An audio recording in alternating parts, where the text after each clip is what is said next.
The trouble began with a letter that arrived on an otherwise uneventful Tuesday afternoon, tucked neatly between a utility bill and a coupon booklet. At first glance, it looked like every other notice the HOA sent. Same neutral envelope, same crisp formatting. But there was something different about the tone as soon as it was opened.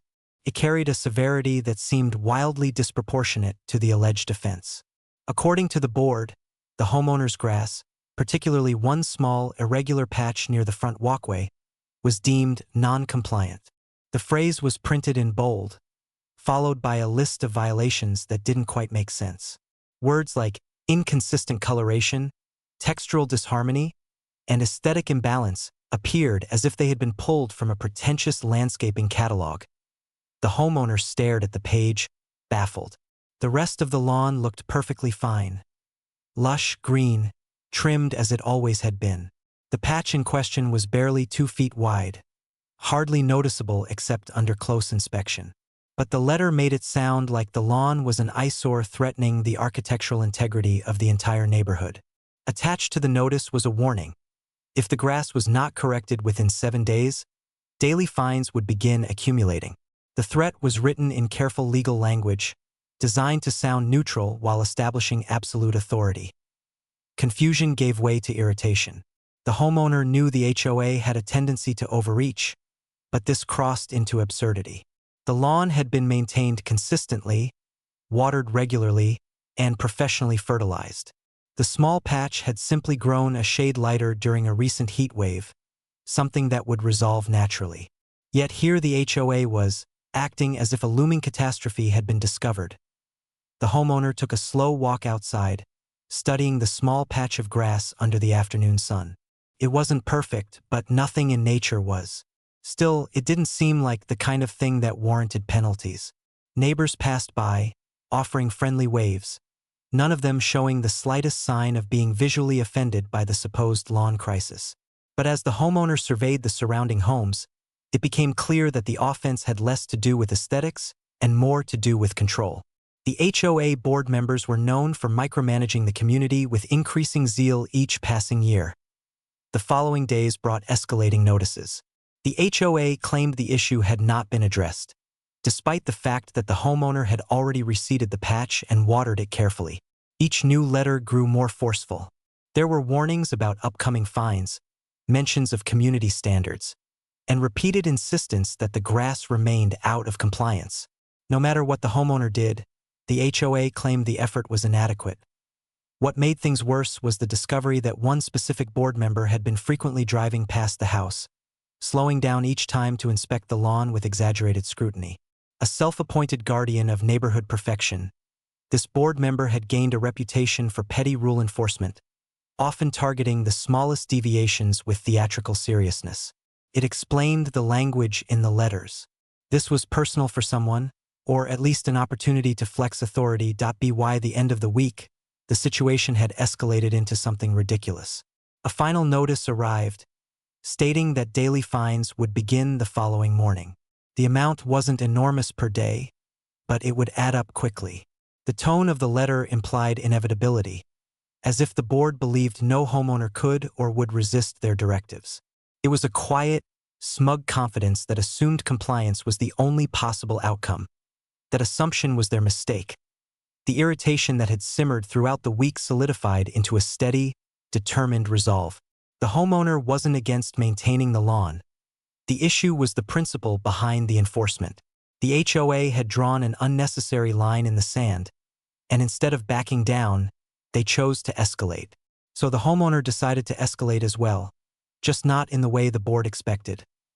Late that evening, under the fading dusk light, the homeowner began researching more creative landscaping options. The goal wasn't merely to fix the patch of grass. The goal was to find something the HOA couldn't control, ban, or nitpick. Something fully within legal limits, yet outrageous enough to expose the absurdity of the board's obsession with conformity. Hours passed scrolling through yard design concepts, city regulations, community guidelines, and a surprising number of alternative lawn ideas. And then, somewhere between drought-tolerant landscapes and decorative hardscaping, the perfect idea emerged. It was bold. It was unorthodox. And best of all, it was completely allowed. Planning began immediately. Measurements were taken, materials were priced, and installation logistics were quietly arranged. No permits were needed. No rules were being broken. Everything fell within the narrow parameters the HOA had set, parameters they likely assumed no one would ever bother exploiting. The homeowner smiled at the thought. If they wanted to nitpick a patch of grass, they were about to see what nitpicking really looked like. The following morning, before the HOA could even send their first daily fine, a truck arrived carrying the supplies. The workers began unloading materials onto the driveway. Pallets, stones, bags of substrate, decorative pieces, and a few items so large and unconventional that neighbors paused to stare. Word spread quickly, and soon a small cluster of curious residents began forming along the sidewalk. The HOA board member who had been driving past all week happened to come by again, slowing to a near stop as eyes widened in disbelief. But nothing could be done. No rules were being broken. No violations were occurring. Everything going into the yard was compliant, documented, and protected by the community's own guidelines. Over the next several hours, the plain front lawn transformed into something entirely unexpected. A dramatic centerpiece that couldn't be fined, ordered to be removed, or adjusted to someone else's taste. It was a masterpiece of legal landscaping, a deliberate statement wrapped in creativity, and a subtle reminder that sometimes the best revenge is simply following the rules more intelligently than the people who enforce them. By sunset, the installation was complete. The homeowner stepped back to admire the result. There was a deep, satisfying sense of triumph. Not loud, not reckless, but calm and absolute. The HOA wanted the grass fixed. Instead, they got something far grander, something they never anticipated, and something they had no power to control.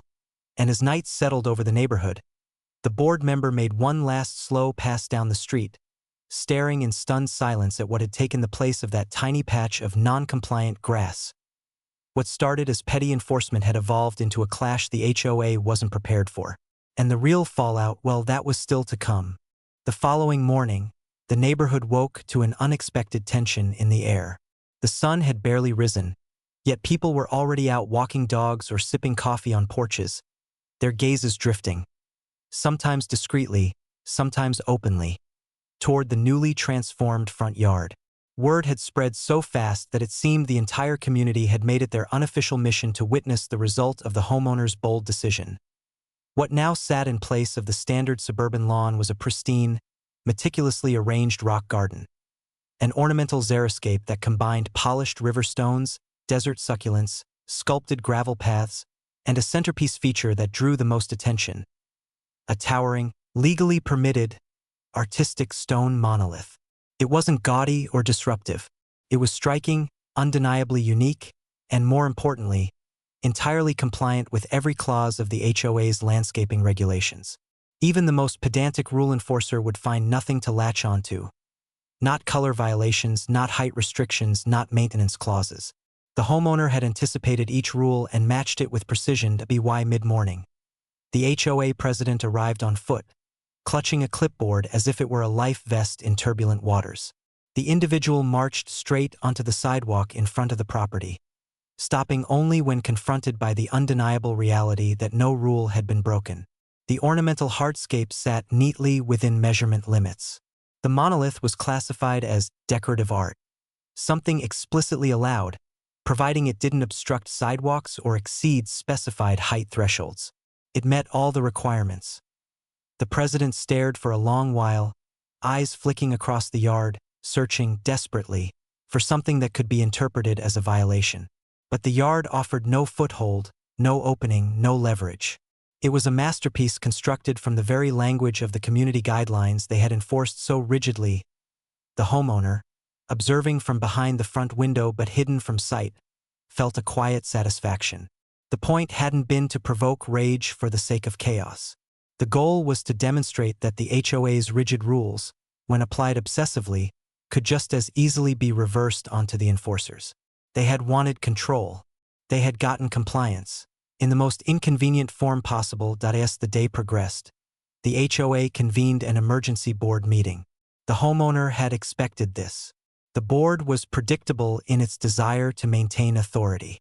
The meeting took place in the community room near the Central Park, and by noon, residents had already begun whispering about it. The story traveled quickly. Apparently, the board was debating whether the new landscaping fell within the spirit of the guidelines, a phrase often used when they lacked any legitimate grounds to challenge something. People chuckled at the phrase. Everyone knew that when the HOA resorted to arguing spirit over letter. It meant they were scrambling. The homeowner carried on with normal tasks that day, tidying the garage, managing work errands, and occasionally glancing out the window to observe the subtle parade of neighbors walking by, pretending not to stare too long. Many of them had their own grievances with the HOA. Some had endured warnings about mailbox colors, improperly stored trash bins, or visible garden tools. Now they watched with amusement as the usually immovable board confronted a problem they couldn't find a way to by late afternoon. The board meeting concluded, and word spread again, this time with hints of frustration. It appeared that the board had failed to find any actionable violation.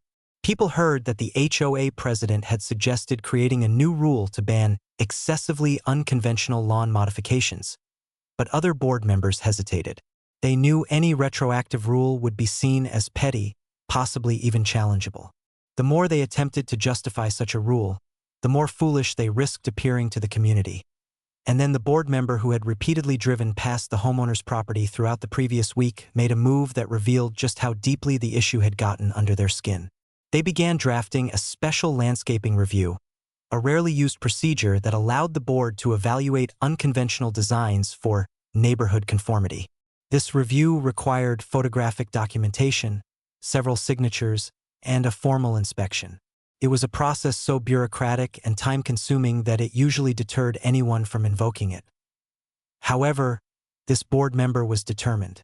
They returned to the property late in the afternoon, camera in hand, snapping photos from every angle, front, side, curbside, even crouching down at one point as if hoping a low angle would reveal something out of compliance. Their agitation was obvious. Neighbors passing by exchanged amused looks. They pretended to be out for casual walks, but the truth was unmistakable. They had come to witness the unraveling. The homeowner watched all of this with incredulity. The rock garden wasn't loud, dangerous, or obstructive. It didn't disrupt anyone's peace. It simply wasn't grass. And in the eyes of the board, particularly the board member who had initiated the fines, that was a provocation worth pursuing. That evening, a notice was taped to the homeowner's front door. The paper bore the official HOA letterhead and a stern headline announcing the upcoming special landscaping review. It stated that an inspection would take place within a week and that the homeowner would receive results shortly afterward. The tone was formal, but beneath the formality was a clear undercurrent of irritation. The HOA was hoping to regain control, even if they had to stretch procedural boundaries to do it. The homeowner didn't remove the notice immediately. Instead, they let it hang on the door for a while, knowing neighbors would see it. Sure enough, curious residents slowed their walks, reading the paper and whispering among themselves. Many shook their heads, recognizing the board's pattern of overextension. Some even smiled sympathetically. The rock garden had done more than frustrate the board. It had reminded the neighborhood that the HOA's power was only as strong as the willingness of residents to accept it. Inside the house, the homeowner contemplated the next steps. The goal had never been to escalate this into a full-scale battle, but at this point, it was clear that the HOA wasn't going to back down.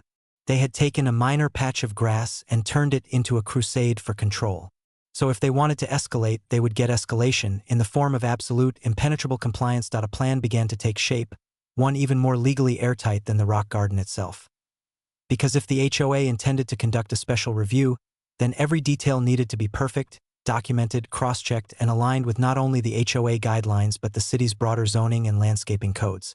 And the homeowner intended to use those codes to make the HOA's meltdown even more spectacular as night settled across the neighborhood. The stone monolith cast a long shadow across the gravel path, its silhouette tall and unmovable. It was a fitting symbol for what was coming. A quiet resilience, planted firmly on the property, daring anyone to challenge it. Tomorrow, the real battle would begin. The week leading up to the official special landscaping review was filled with a growing undercurrent of anticipation. The HOA had never attempted such a procedure for something so trivial, and the entire community sensed the absurdity of it.